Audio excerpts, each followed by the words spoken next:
Aloha! Hey, everybody.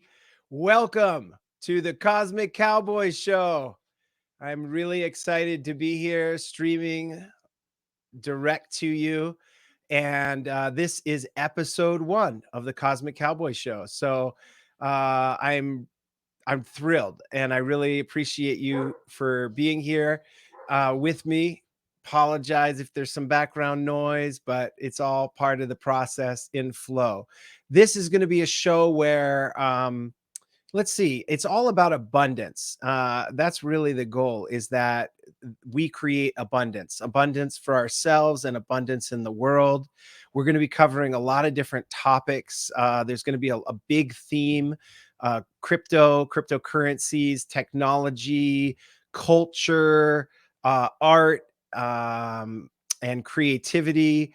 So yeah, I'm really excited, and I wanted to start this first episode by having a special guest, and this is my dear friend KryptoKoolaid that I'm going to be bringing on. He is, I'm going to let him kind of talk about his journey. He's an incredible artist, master of game theory in cryptocurrency. He onboarded me into the Hex universe, and so we're both Hexicans and Pulsicans, and there's so much more. So we're going to delve into that, and I'm going to bring him on live right now. So here, with no further ado, KryptoKoolaid. What's up, buddy? How are you? I am great. Were you able to hear my intro? You sounding good, man. Welcome, a bottle of champagne. Oh, that was a real pop. I want to sip. That's right. For Cosmic's first, I've never been interviewed by my own onboard before, so this is very interesting and entertaining. And welcome to the world of being a talking head and looking at a camera and be like, does this even work? Does this sound good? Well, we'll figure it out as we go, won't we?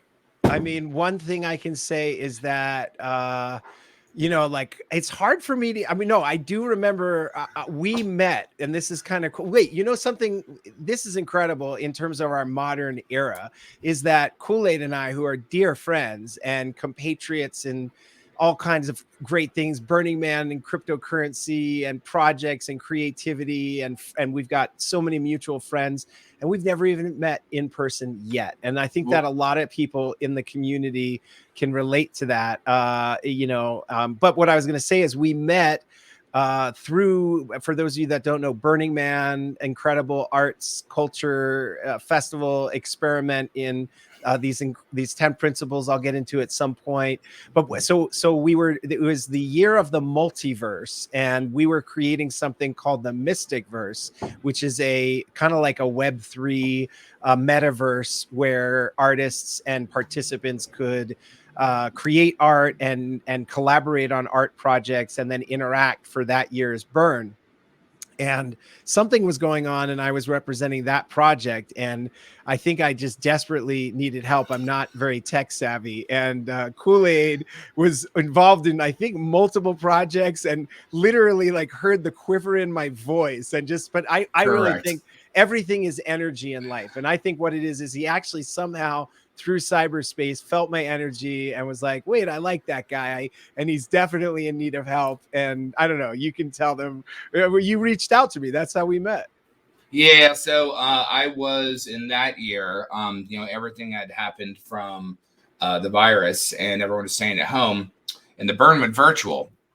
And at the end of the day, burners can't just flip a switch and be game developers, but game developers can be burners. So when I saw where everything was going, I reached out to the creator of the temple. The same architect went to a friend or colleague of mine that I was working with architecture school. So I reached out to him, created the virtual temple, and then I was helping out on Dusty Multiverse, which is where you were representing Mysticon. And you look like a deer in headlights, like a little wet rat that needed some help. And I reached out and I'm like, do you need help, friend? I happen to know this more than all the other burners. And we joined forces into a lifelong friendship. And we will finally get to meet up next week, finally, after 2+ years. Absolutely. At the regional Burning Man event, the Love Burn. Yes, And that's then right. and then hopefully won't be long before we're at the Hexpo Las Vegas a month later. So suddenly we're going to Correct. have two opportunities to be celebrating in life in person. Mhm. So there's so much to talk about. But you know, one of the things I wanted to just focus on here is I wanted to interview you, and I give before we go into sort of questions and hear a little bit, hopefully delve into your journey. Just, you know, I guess if it's okay, toot your own horn a little bit, share some of your gifts, some of your superpowers, some of the roles that you play in the world, just for the audience that isn't as familiar with KryptoKoolaid. Well, Richard Bach says we are all teachers, doers, and learners. You teach the best, but you need to learn the most. So I've done a wide variety of things between 5 years outbound telemarketing. I was a retired truck driver. I came from nothing, became an indentured debt slave due to student loans. Struggled and worked 80 hours a week in the game industry. Left that job to be an ICO influencer in 17, wrote the crash down for 18, went back to work, dealt with failed game companies and chasing that hustle again. And then I finally found Hex, which actually not only has one of the best communities, but has the best product and has the best ideals that allows for the understanding of future abundance and actually giving you a window, a well, and a wheel of a way out to actually achieve those things if you do the homework. Love it. Love it. As I said at the beginning, this, you know, you said talking heads in the film world, documentary world. That's what people say. They, you know, they also, oh, it's talking heads. It's people, you know, you get to see their head and they're talking. And for me, you know, I mean, two things. One, it's interesting because I literally was just not aware of the universe of streaming until you know, you brought me in, and sort of, it was early in the Hex days that, you know, I was already sold. I think I'd seen some of Richard's you know, streams early on, but you were basically like introduced me to the Discourse Syndicate, and you know, just one after another, you were like, you have to watch this, you have to watch that, you have to see these guys. And so it was like a whole brave, interesting new world. And so how beautiful that a little bit later down the timeline, here we are, and I'm inspired to join the club, so to speak. And I think that everybody has superpowers. I think that everybody has gifts and talents, and that it's why we're here, you know. And not everybody wants to be on camera, but everybody has something to share. And so my intention, just because this is episode 1, like I said, is that I want to give a spotlight for people that I respect and that I think are making the world a better place, making it a brighter place, and have things to share with you. And like I said, it's all going to be tied around this theme of abundance and creativity and celebrating life. And I do think there is going to be a heavy emphasis, at least for a while, in the Hex community, because it's like Kool-Aid said, it is a thriving community. And I've just, it's fascinating having been in crypto since 2017. When I discovered the Hex community, there's nothing else like it. And I'm just, you know, I'm really proud and honored to be a part of it. And I hope this goes far and wide too, even beyond that. Like, I think that's one of our goals right now, is creating virality in the world and making people aware of this incredible product. It's a finished product, which can create abundance in so many lives. But back to the guest at hand. So Kool-Aid, share with us a little bit about your actual roots, like pre-crypto. Like, I would love it if you'd be willing to share. I've never actually known somebody that drove a rig, and I want to know kind of how that happened, and maybe you could steer it in the direction of how you came into cryptocurrency, even pre Hex and everything. I'd love to hear that. Sure. Well, God, I've had one of the most wild stories, and it's given me a wide berth of information doing that. I'm a visual storyteller for a day job. But how I got there was even a wilder story. Always been a techie. Started building computers when I was 12. I'm 40 now. Highly involved in the tech ecosystem, understanding it. Worked for an internet company when I was 15 as business and account sales manager. But eventually my life got to a point that I had to move on. So I became a truck driver. It's one of the easiest ways to move on, literally. You pay money, and within 3 weeks of classes, you're on a rig, on a trainer's schedule, and you run and gun. And the trainer that I had was a very, very interesting fella. He kind of like reminds you of Captain Pips from a Rod Zombie movie, but he's also an E9 Command Master Chief, an evil, angry Santa Claus, and taught me a lot. I ended up riding my first motorcycle at Bike Week in Daytona. I rode out Hurricane Katrina in a semi-truck. I've been chased by tornadoes on a governed truck. So many variables, but I was spending a lot of time on the phone, like talking with people, because that's what I was doing. I was driving. And I had a buddy that we were making a paper video game on the offshoot. I was also playing EverQuest 2 over cellular internet at that point. And I was just like, man, I kind of want to try this game dev thing or something. I had no idea. I never even drew stick figures in my life. Zero art, zero. And so I got off over the road, split up with my ex-fiance at the time because she refused to have me come home, even though she was living in my parents' place. People are weird, and the universe gives you odd opportunities, but ended all of that and started my new wrapper on life. And went to the Art Institute for 2 years, realized it was a puppy mill. But at that point, I already invested 70 grand of student loans. I had already become a debt wage slave, and I didn't even know how bad it was yet. But I knew my portfolio wouldn't have been good had I tried to stay there. So I tested into the best animation and game dev college in the world, which is in Sarasota, Florida, Ringling College. And I didn't sleep for 4 years around that. And a lot of people heckled me because I was the old guy. They were the young kids. You know, I was 26, 27 at the time. Everyone else was 17, 18. And I eventually walked away with the Juried Award and the President's Award. And the best of the best of the best, if they were on a team with multiple people, just got one. And so I jumped into the workforce. And game dev industry is not for the faint of heart. It's one of the most complex things you can do. And I've been working 80 hours a week since then to pay off the Ponzi, which is a fiat-based education that you can never pay off. And so I was doing that. And in 2014, I was with my ex-fiance in LA 10 years ago. And Bitcoin was $1,000. And I was splitting up with her at the time, relocating to Austin. And I didn't have $1,000. But I didn't pay attention to the one single fact that Bitcoin inherently of itself is a fractionalized asset, which means that you actually don't have to buy one inherently as a whole like you would a stock. And should I understood that single nugget, I would have probably been there to buy Ethereum at 30 cents.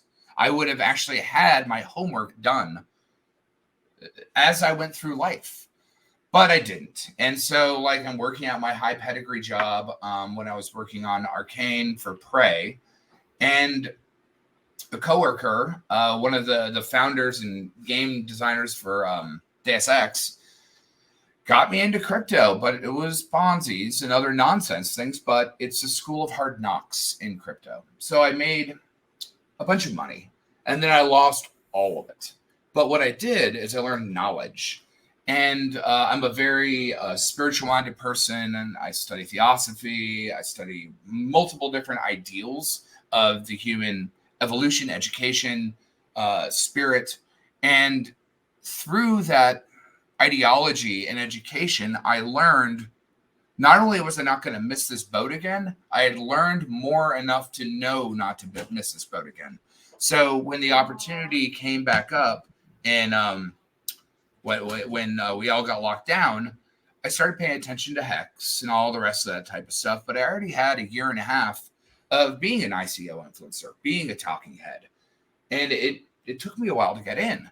But after that, so many doors opened, just like the doors that opened when I reached out to you to be like, hey, you're doing this Mystic verse. And we didn't get that far on it, but we were running and gunning at last minute. And again, game dev is not for the faint of heart.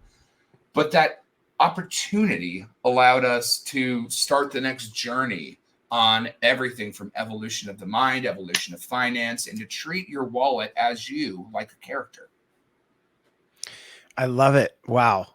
That's fascinating, fascinating stuff. I could go into a ton of that. You know, it's interesting because I think you would agree with me that one of the things that I came to that I absolutely didn't know, you know, one of the things I love about the crypto thing, and I say this for everybody that's seeing this now, is that it's all about timing. And you know, that was one of my big learnings, biggest of all. Like, out of all the, like, what are your big lessons? What are the things that you need to know about this? And that's one for me, is it is about timing. And the reason I'm thinking that is because, you know, the way life is, it's funny, is that when we first connected, even early on, there was I might have referenced something. I referenced something and you said, "Oh, you're into crypto." And I was like, "Oh yeah, I'm into crypto. I've taken my blows, and you know, it's it's a field that I'm." And you said, "Okay, we're gonna definitely have to talk crypto." But first, you know, we were in the throes of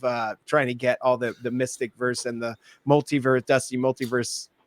Burning Man trying to do game dev things, essentially. Yeah, In a yeah. nutshell, yeah. And the reason I'm saying that is because, you know, like, you just never know. Life is always putting things in front of you, and you know, in my opinion, the more connected that we are with our intuition, and the less sort of critical and judgmental we are, the more we're able to actually pick up on the gifts and the boons and the things that are thrown out at us. If you know, like, because I really believe that they're coming at us at all times, but a lot of the time they just are passing, or it's like drops of water that are just falling off you, as opposed to you absorbing them. And like, so when you first said that, you know, again, I'd really gotten my blows. I'd had my ups and downs like you, and I'd lost a lot in 2018, and just, I'd been scammed.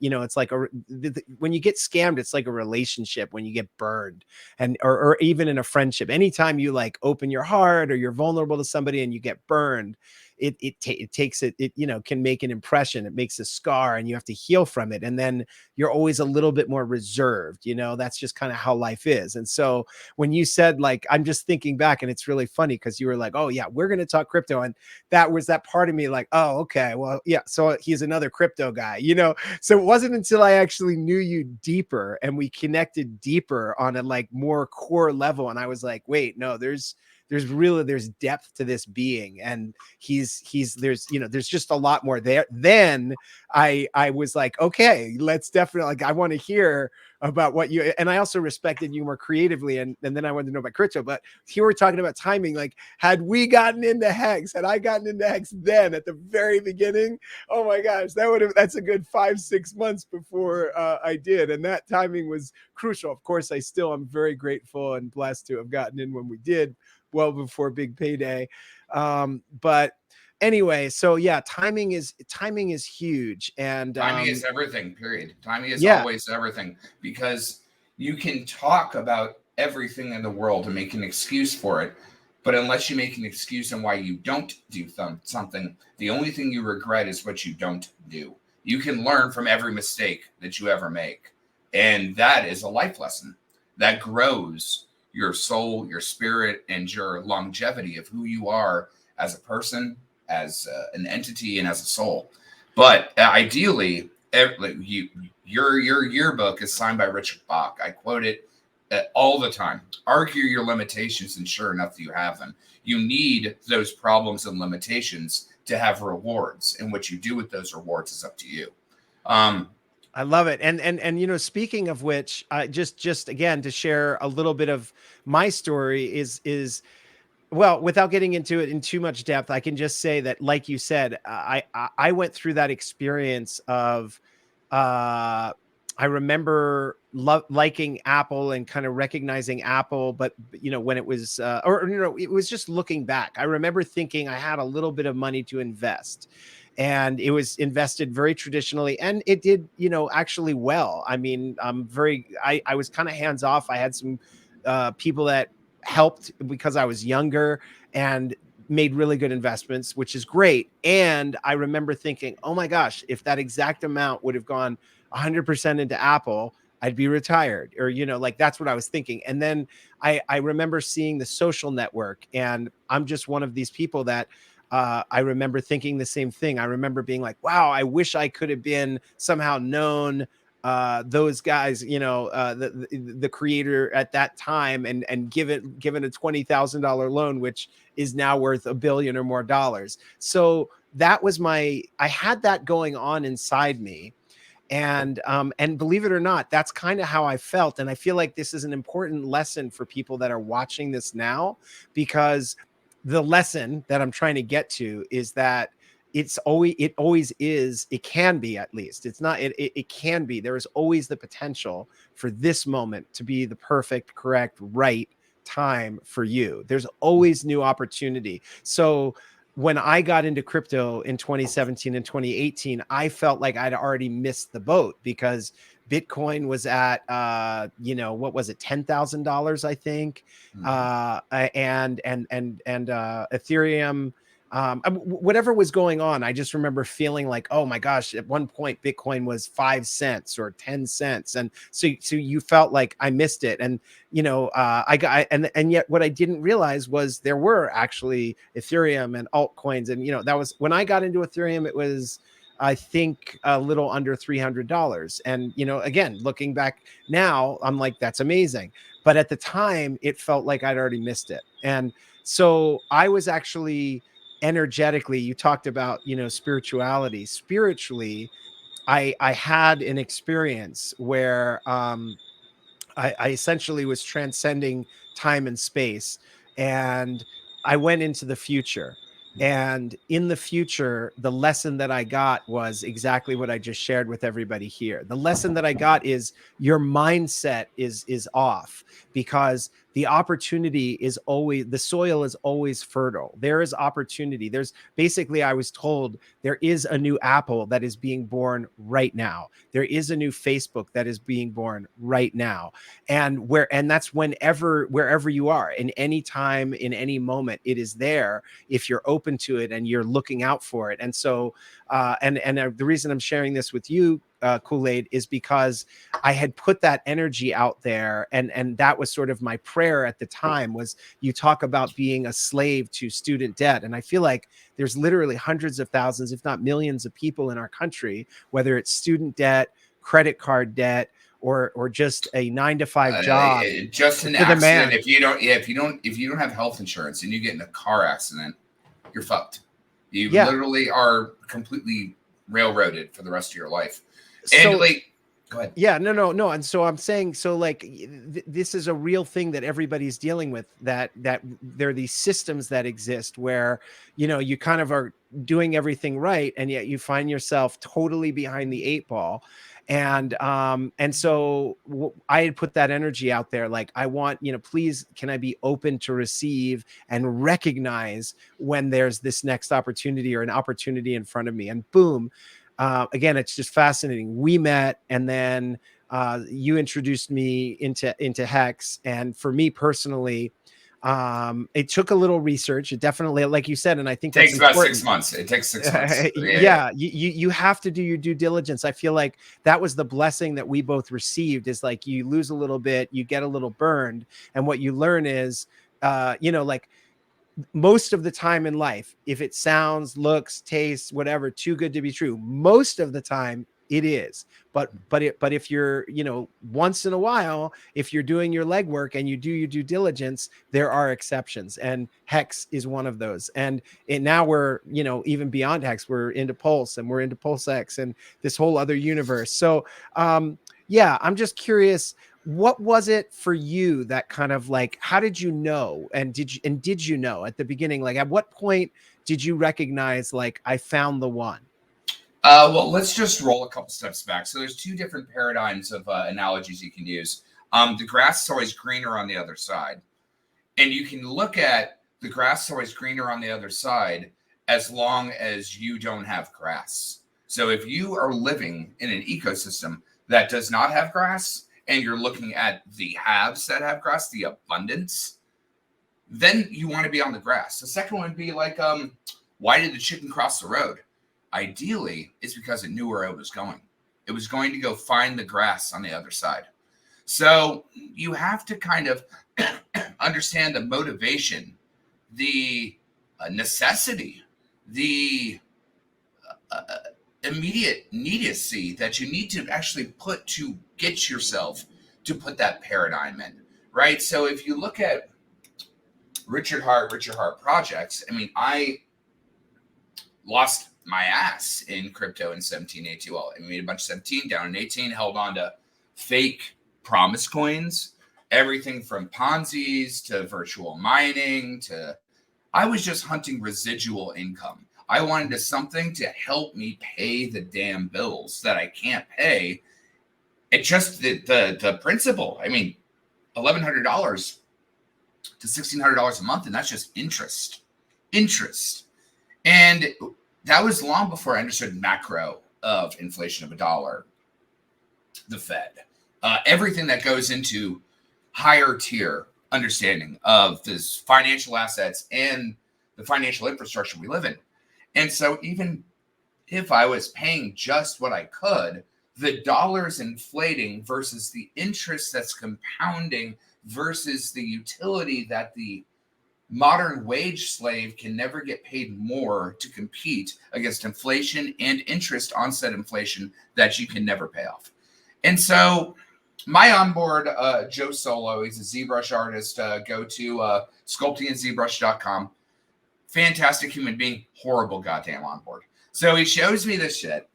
And so when I onboard people, you have one or two options. Either A, I mention it to you and I don't care, or B, I'm going to hit you with a hammer.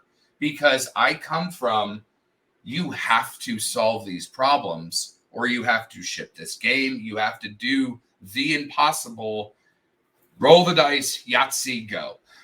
So I never had the luxury of half-assing anything. And so my onboard, he's just like, dude, I just bought 1,000,000 hex for $80. $80. And he's like, look at this interest. And I'm like, kind of looks like a scam. And I've already been through all of the things.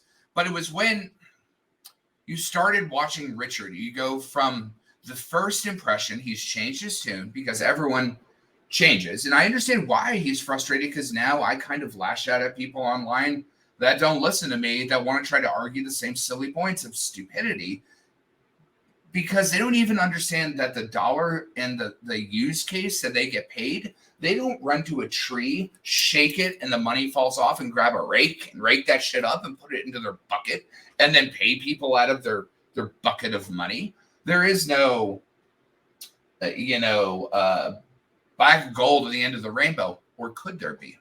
And so I was reluctant at first, but then I got past Richard's demeanor of frustration and understood the man and the message. And the message compelled me, and the community compelled me even more. And as things developed, I put in more. I became more vested. I watched more streams. I came forward to do the background for the captain. If you watch any early streams pre-big payday when the captain's talking about his camera tech, that's me. But I also have a pedigree of one of the fastest world builders around that sleeps in studios to get shit done. So when you finally unlock the knowledge of the Acacia libraries from us as spiritualists, or the Alexandrian library for anyone that doesn't understand that, you realize that you can drink from the fruit of knowledge. Theoretically, if you want to get theosophy about it, that's what caused the evolution of man out of the Garden of Eden, is eating of the fruit of knowledge. And that means that you tossed your dice to be evolved, to not just sit in complacency. And so when you talk about abundance, you can summon it, but you have to demand it and you have to work it, just like a field. You don't magically wave your hand to be like, there shall be crops.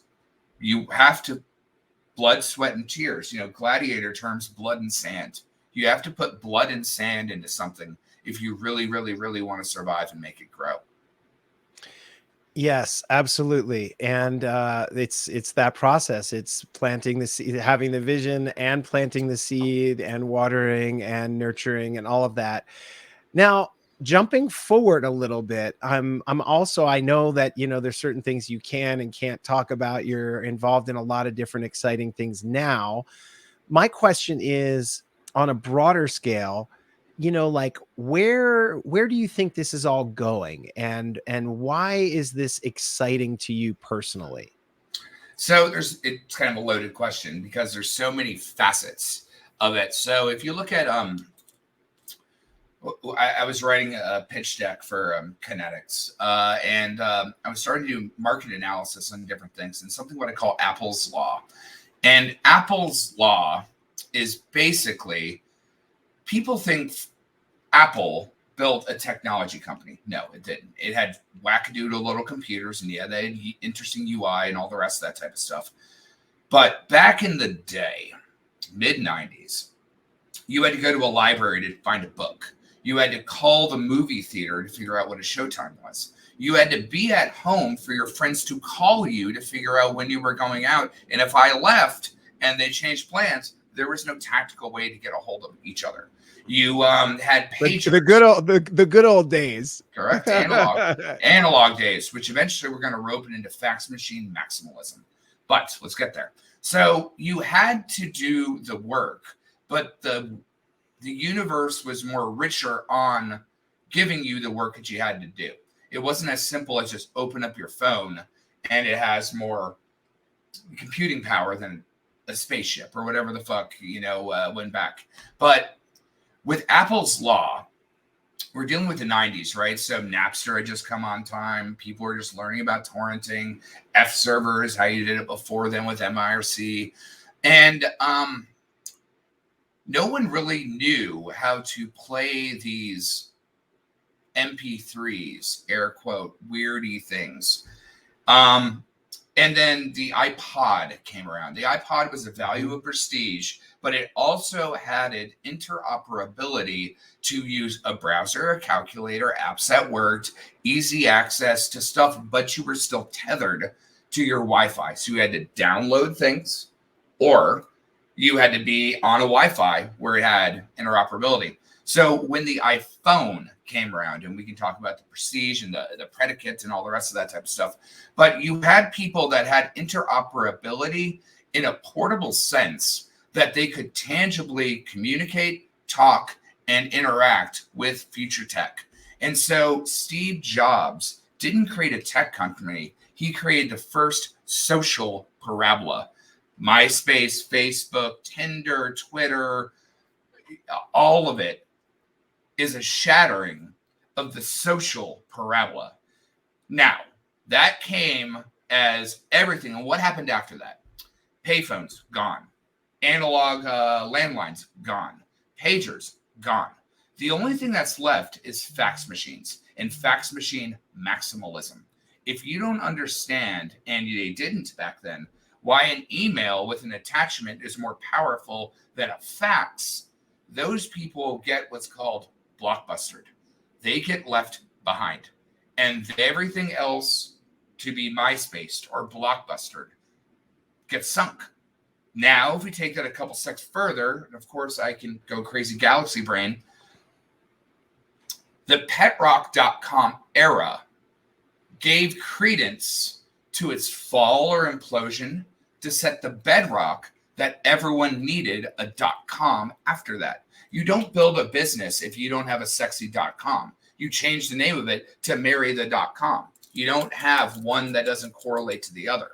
The .com precedents everything else that you do. But without the petrock.com bubble, that wouldn't be hold. And if you look at what happened from there, just as Amazon is $5 surviving the petrock.com bubble. is it now? Global leader for all shipping. I move a shit ton. And for me, it's just easier to order things on Amazon because the particular store that I drive to and deal with traffic and nonsense have to hunt around for what I want. May not have it. It may not be in the store's UPC. So why not just order it from Amazon? Well, they were kind of a weird book selling place way back in the day, but they survived the .com bubble, which gave them the foundation to layer and level the next future and epoch of what is to come, because that was kind of the bridge in between. Let's take horses, right? So horses were pretty much the epicenter of humanity's growth. Beasts of burden, class of prestige, tithes for wedding, for dowries. But now, where do we see horses? Horse-powered. It's only our machines that we correlate into horses that we even use the term horse-powered. Otherwise, they're an expensive thing that we look at in not a zoo, and sometimes someone goes riding Gundam style on top of it. But other than that, that's all a horse is worth. But for entire 2, 3, 5,000, whatever the fuck years you want, horses were the epitome of human civilization growth and the predicate of prestige, just like the iPhone and the iPod set that prestige and completely eliminated the need for analog communication over a phone, pager, fax machine, any of that. True that. Ah, that's a lot. There's a lot there. Like you said, we can unpack. Okay, well, so now give us a little like, I'm just curious, like right now, like in terms of timing, in terms of when this is being done, we are on the kind of precipice of the launch of Pulse Chain. Age of an epoch is what it is. Like, we are changing from the exact same time that eliminated payphones, pagers, and analog lines to where we are in crypto. But keep going, Esther, please. Yeah. So my question is, like, how do you think that like things are going to shift in this next phase? Once we launch, and like I said, a lot of people are focusing on this year of 2022 being a year of virality. And a lot of people in our community, in the kind of Hex Pulse community, are also finally kind of going beyond crypto. Like, it's no longer even just trying to limit what we're sharing with the crypto community, but the community at large. And in addition to that, we haven't had an official burn in since 2019. There have been the renegade burns or the free burns on the playa, but we are finally, hopefully, knock on wood, going to be back on the playa at Burning Man 2022. And I say that because I feel like Burning Man has always been a vessel in which all of these different elements of our culture are put together and churned. And usually it's not only it's cutting edge. It's like, what's next is happening or developing. So I'm just curious, like, what are you feeling like we're entering into now in this phase? Well, it's kind of interesting because, like, you can take Burning Man essentially was a whole bunch of techno hats from San Francisco that decided to be like, fuck it all, I'm going to go and do a thing. And then it acquired the Carney Circus people, the Outcast people, the people that wanted more, the people that were OG ravers from the warehouse days. And it built virality inherently to itself due to the 10 principles, due to its unique system of an ecosystem where everyone can come together and get loose and damn silly. Doesn't matter if you're the CEO of $1 billion company or just a roadie that comes to work at Gate or anything else. And we all come together under one ideal of symbiotic whole that can be made and unmade in 14 days. I mean, granted, there's a lot more time for boots on the ground people, but that's the essential thing. Made and unmade in 14 days, zero footprint left behind as much as we can, and trying to showcase ideally what renewable energy and green and ownership of your own footprint and your own gift and your own giving can make. Mm-hmm. And so, like, you bring liquidity, whether that's fun, assets, time, sweat equity, water, portos, volunteering, and you give that freely, and then everyone else gives freely. So I can go super deep, and we can hop in there if we need. I think the real future is looking at augmented reality, virtual reality, what's happening with real NFTs, not silly monkey pictures, but the same thing that petrock.com melted down to create the fortification in the bedrock for, and realizing that there is a better way. There is this ecosystem that exists outside of everything else. It's the Narnia closet with Mr. Tumnus. It's the Harry Potter wizarding world that exists right behind the epoch of your eyelids. This shit exists. And those that can see it beforehand become, what is the term? The Wizard of Oz, the man behind the fucking the curtain. And they can choose to change and alter that however we want. Once we can go deeper down the rabbit hole later between Citizens United, Hexicans bringing lobbyists to K Street, sponsoring senators, revamping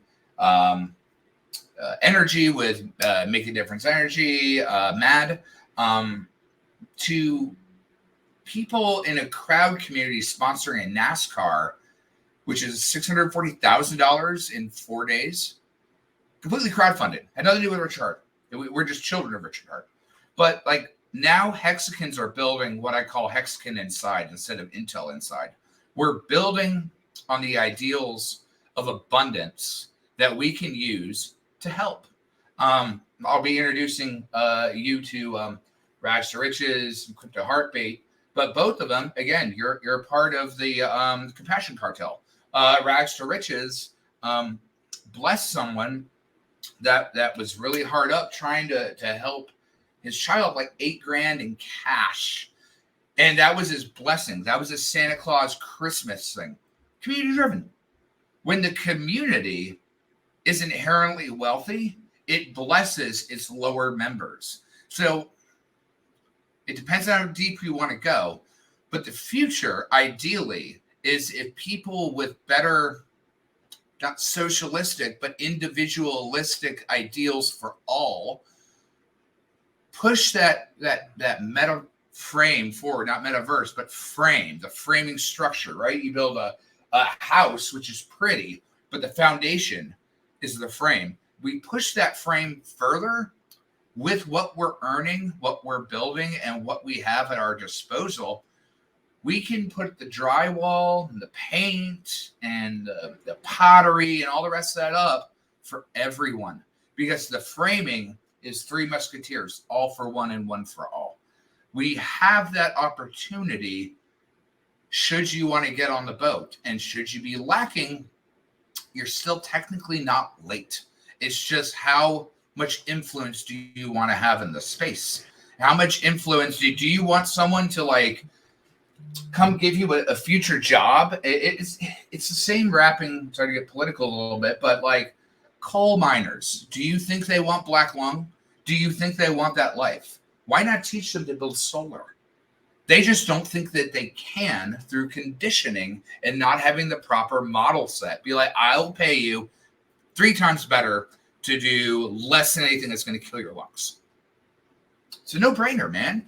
But there's many things that's going to change very, very, very fast to how we consume technology, use technology, and profit from technology. And the question is, are you a greedy fat cat? Or are you an all for one and one for all person? And what's interesting, again, if we roll back to like why I stepped forward and got involved in this community, it's 5 whatever months before I got you involved, is because I realized the all for one and one for all mentality, which for me is everything. It's everything. Like when you have abundance, you give abundance. And when you give abundance, you teach abundance. And knowledge is the most expensive token in the world. Funny enough, if you know where to find it, it's free. Okay, you just totally inspired me. Since this is once again the premiere, the original, the first, the what he said, all for one and one for all. This is episode number 1. You know, you totally inspired me for this next segment, and I'm a firm believer. First of all, I love that Kool-Aid. You're truly like I love your mind. I love you, but I love your mind. You're brilliant, really. You're brilliant, and what I can share with everybody else is you got to listen to this guy's streams. He's a guest on a lot of other streams, but you should look him up and find him because he's also truly a master of game theory, and game theory not just in crypto, but like just in life and in how things operate, synthesize, and can become harmonious if you're in tune. I feel like one of the things that was fascinating for me was witnessing the challenges, the struggles, the conflict that Richard Hart and the Discourse Syndicate, Kinetics, and RG3, All of us OGs, yeah, but Hexologists, all the OGs, so many were dealing with in the, basically from when I was first introduced, and the whole last year, it's finally changed. I feel like the community has really sort of come into its own, and we've succeeded in so many ways that a lot of that's been sort of let go of. And I'm a huge advocate of forgiveness and the power of forgiveness. And so there's a tradition, a Hawaiian tradition called Ho'oponopono. And I'm inviting you to join me in this practice of Ho'oponopono. And so Ho'oponopono is healing, and kind of like coming to a understanding, to heal any situation. And because we're speaking, as ourselves, as our own individual beings, and we are, saying that we're in the Hex community and the Pulse community, Hexicans, I would like to do this practice just to create, if there's anything left basically out there, maybe this has happened, I don't know. But if it hasn't happened, I'm excited for this episode and this stream to have it as part of it, which is, whatever misunderstandings there were between the traditional crypto community and the Hex community, between people that felt and maybe even still believe it's a scam and have had their sort of bitter hatred and vitriol spat at this community. This is just an effort to create healing, because when I hear all for one and one for all, when we say things like abundance, and when we say that we're trying to make the world a better place, it's not for any one individual community, it's for everyone. It really is all for one and one for all. So this is how it goes. We say these 4 things, and you can just repeat them after me, Kool-Aid, if you're open to it. And the first one, the first one is, I'm sorry. So, and for everybody watching this is a great exercise. If you get in a fight with your best friend or your partner, or, there's some uncool situation and you really are sincere about wanting to create legitimate, honest, heartfelt resolution, it's a hard thing to have the courage to do it, but it's a beautiful thing, and it absolutely works. So you find that person. If you're in person, it's great. If you're not in person, ideally you could look at them and you just say, I'm sorry. So, and I think that taking responsibility in life is really what it's all about. And so none of us can claim to not, have done something, have said something, have gotten angry, even if it's just in reaction. And so when you kind of say that sorry, you kind of take it on personally, and you can do it for larger subsets, or so it's okay to say, we're creating this Ho'oponopono space for our community at large, because we want there to be healing, and we want there to be harmony, and we want this abundance to go out as far and wide as possible, and that's going to be empowered by this practice. So for everybody, here we go. I am sorry. I am sorry. Please forgive me. Please forgive me. I love you. I love you. Thank you. Thank you for what you've given me. And the cool thing is that these 4 sentiments, there is no specific order. So you can start with thank you. Thank Kool-Aid? you. Yep. Thank Yeah, you. there you go.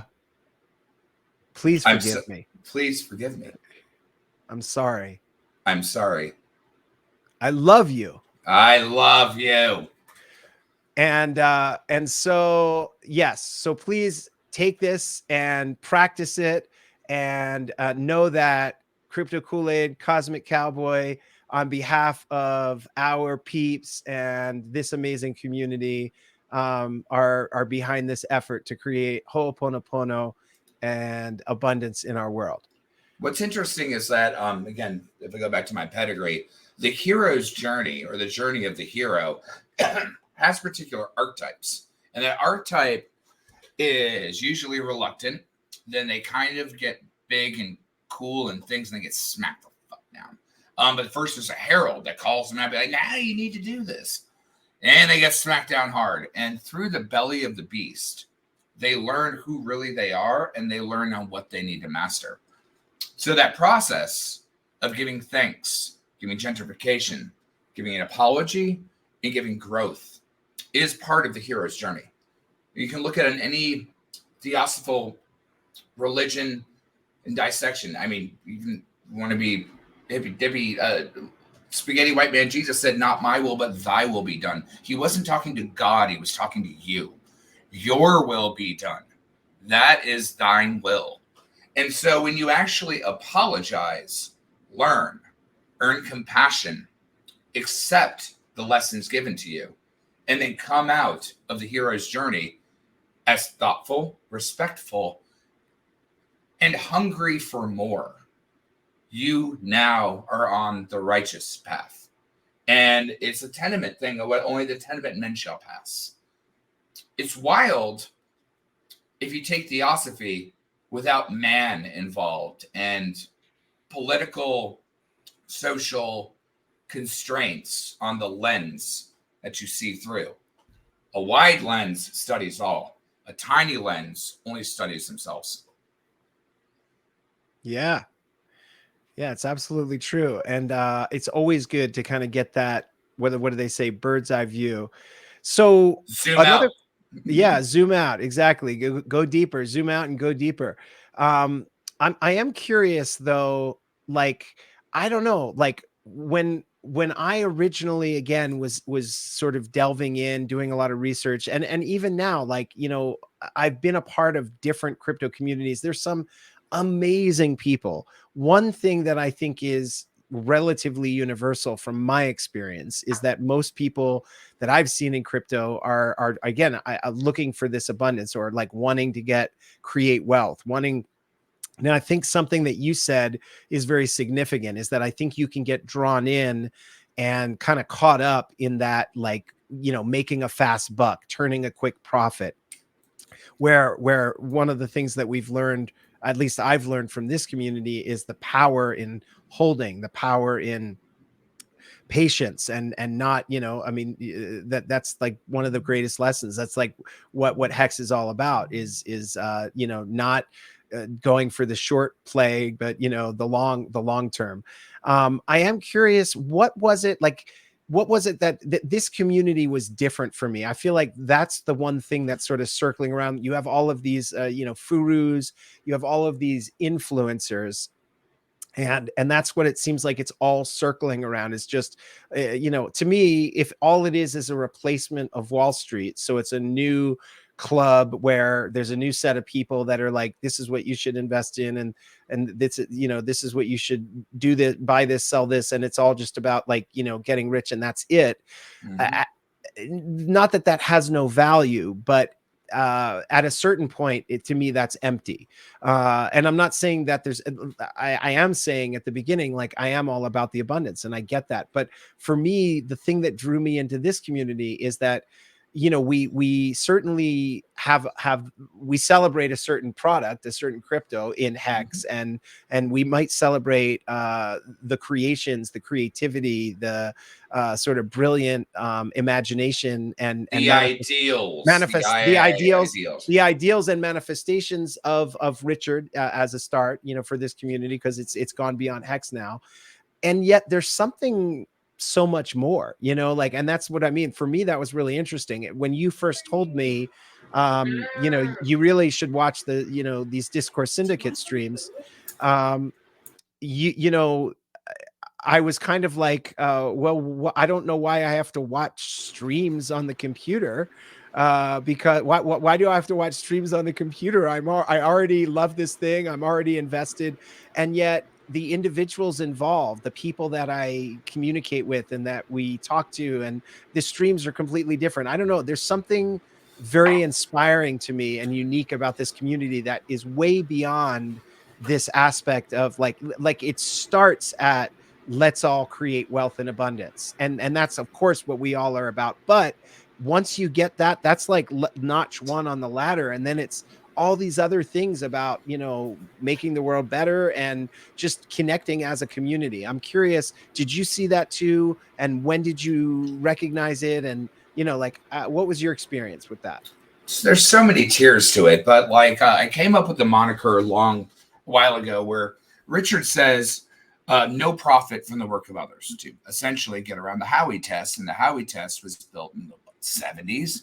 They didn't have computers, didn't have internet, didn't have high-speed internet, didn't have interoperability, and didn't foresee where we are now. So being beholden to an archaic ideal system is like trying to calculate your calculus with an abacus. Not the most pleasant of ideals. But anyway, I came up with the moniker by looking at Richard's no profit from the work of others into the magic carpet ride ideal of Richard, and that's profit and help others. That is, if you look in a mirror where you have like two mirrors and you have the infinity play, you flip it on top of itself and look at it, and it is profit and help others. Because Richard doesn't need the money, but what he's creating is future whales that are going to have mad energy, green biotech in mind. I've got some wackadoodle ideas on how to change some God, I hate the term, but people that are impoverished, whether that is they're in our country in the States or another country, and make them incredibly profitable, incredibly powerful, and give them the needed succor that they've needed, that they've been abandoned. When you profit and help others, and you profit by profiting and help others, it creates that nasty thing where they use socialism. But ideally, it's not. It's capitalism for the poor instead of capitalism for the rich. And when you can freely give abundance to receive abundance, especially if it's knowledge, you can't be displaced. That is the hook of everything, is knowledge, abundance, giving, teaching. It's like I started with the stream, Richard Bach. We are all teachers, learners, and doers. You teach the best what you need to learn the most. And as that folds on top of itself, you teach more, you learn more, you do more, you teach more, you do more, you onboard more, you help more. They teach more, they help more, they do more. Same thing that Matt and the the Compassion Cartel, or all the rest of the fundraising stuff that the Hexagon community have done to help. Yeah. And remember, like, none of us that have ever streamed make any money off of streaming. We just do it for free because we understand the value of putting the grass is greener on our side, not chasing the chicken, not looking at the other fence. Yeah, and of course, I think anybody that's experienced it knows. Me, I'm a huge advocate of the power of giving, and not just just compassion in general, but that at a certain point when you can only give really if your cup is full. And when your cup is full, in a way, there's nothing better than that experience of being able to share and help others. And so I do feel like it is a big movement. I would love to say it's at the heart of the community. I certainly know it's, a big drive and passion of mine, and really excited about it too. I totally recognize that. To go to Richard Bach is also one of my favorite authors. That's something that we all found we had in common. And Vastly, another, vastly. another one of his books, the Bridge Across Forever. You know, uh, I love the theme in general of love transcending time. And I feel like that's a lot in his work as well. This has been a ton of fun, and it's been everything I dreamed of in episode one. So before we sign off, I just want to give you an opportunity. If there's anything that you're excited about in this moment, or that you just passionately want to share with those that are watching this now or in the future, or which is now, this is a good opportunity to do that. And I want to express my gratitude. I also think gratitude is one of the most important things in life. It's a great practice. I really mean it, that if you haven't done this before, a great way to start the day is, and it's challenging because a lot of the time we're coming out of sleep, and you've either had delta sleep, where your whole body and all your organs and consciousness itself is getting healed and recharged, and you're like fully rested, and then you kind of are jolted up, and it's challenging to come out of that. Or you might be resolving some things in the subconscious, and you might have had some really exciting dreams, and you're kind of like that, and then you come out of it, and either way it's like suddenly a new reality, the 3D reality. And so starting the day in a great way is important. And when you're just rolling out of bed, there's a few things that I recommend to do that. One is, of course, you probably heard it before, it's becoming a lot more popular: jump in a cold shower. And if you can't do a shower or a cold splash, at least turn the sink on and splash your face and your head with cold water. Start the day with that cold splash. It really wakes you up, makes you present. And if you can do it in the shower, you'll see it. I'm not saying it's not challenging and painful for a second, but it is a great way to start the day. The other is to, whether you meditate or not, I highly recommend meditation. One of the simple meditations is simply gratitude. And in gratitude, meaning, you can start by closing your eyes and focusing on whatever it is in the moment that you're grateful for. It could be that you're alive, that you're healthy, that you have a roof over your head, that there are people that love you. It could be that you love yourself, if you can find that love. It could be fun things like, hey, I'm gonna do this today, or whatever it is. But just to start by recognizing things that really, like, legitimately, there shouldn't be effort here, but it's more like just in the moment, finding the things that you are grateful for. So gratitude is a great way to start the day. And so it's also a great way to wrap up an episode. I just want to express my gratitude to KryptoKoolaid, like I said, for, you know, in that first recognition, we were on a Zoom with like 150 people. He said I was like a doe in the Yeah, head. you were seriously a deer in headlights. And like, to be honest, like, I was with my ex-fiance for 8 years. She met me when I was a freshman at Ringling. She's like, yeah, he uses a computer and maybe uses Maya. I'm like, that's the most simplistic version of what someone that has been engaged to me for 8 years knows what I do. But yeah, like, you needed help. And funny enough, the universe gave us a wide berth of opportunities now to help others. And Yeah. So isn't it interesting? Here we're coming full circle now, but we were connected by somebody who needed help, and your willingness to help. And the thing that's important to recognize is, at that time, I know you had a ton going on, very little time. It would have been so easy. No, for real, would it just been really easy it was for wild, you to man. just kind of like, yeah, that's somebody else. Somebody else can help that guy. But instead, you were like, no, I can help, and I am going to help. I want to help. And so we're just keeping it going. I feel like, you know, that's what we do in life in a great way. And it's how we express our respect for others and our love for others is we help them and we help others. So you've helped me. I just want to recognize that in so many ways.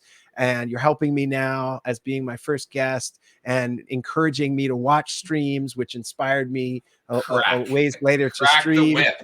And there's the future is bright. The future is bright. So future is very bright. I'll leave us on this last Richard Bach quote. Family is not of blood, but joy and respect in each other's lives. Rarely do members of one family grow up under the same roof.